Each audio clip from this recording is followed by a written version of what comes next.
Welcome to Coffee Talk. Our external newsletter comes out this week, and I shared a market update, and so I really wanted to take a few minutes to touch on the same topic, but more from our perspective as realtors.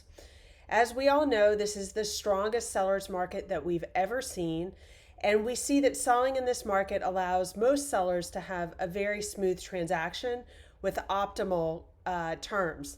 However, we also recognize that a home that's not prepared for the market, that isn't priced right or strategically marketed, will not have the same experience.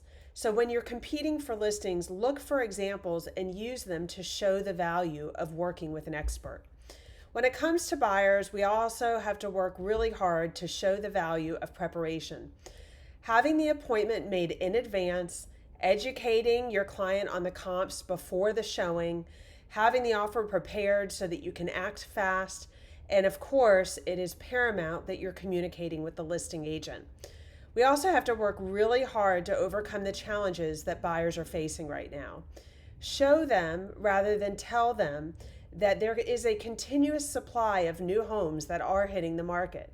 There's a reason that there's going to be more sales than ever this year despite the shortage, and that's because there are homes coming on the market, but it's just so competitive that they're getting snatched up very quickly. So the best thing that you can do as a buyer's agent is to show them by pulling stats in MLS and let those numbers tell the story.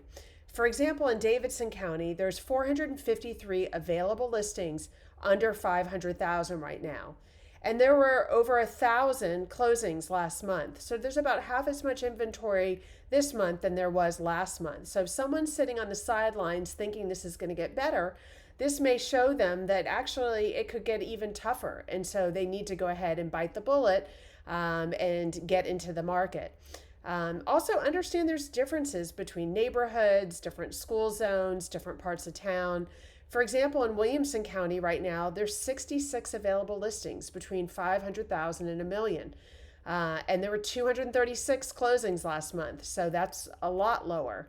However, if you look over a million, there were 98 sales last month, and there's over 100 available listings, so it's a very different picture. Each market is definitely different, and it's important to understand how they're changing. And the most important thing that we can do right now is focus on educating ourselves and our clients and making that a priority. The one thing that we can definitely count on is change, but for now, it is a very strong seller's market, and so our buyer clients need to really understand that it's a marathon, not a sprint, and you've got to be willing to be a part of a longer sales cycle. Just like it can take months for sellers to close in more normal conditions, the opposite is true today, and it can take buyers many months to find their home. But again, with the proper expectations, then they certainly can be successful in this market. And I love sharing your success stories because I know how hard you're working to get there. Thanks as always for tuning in. I hope you have a great first month of summer, and I look forward to seeing you all soon.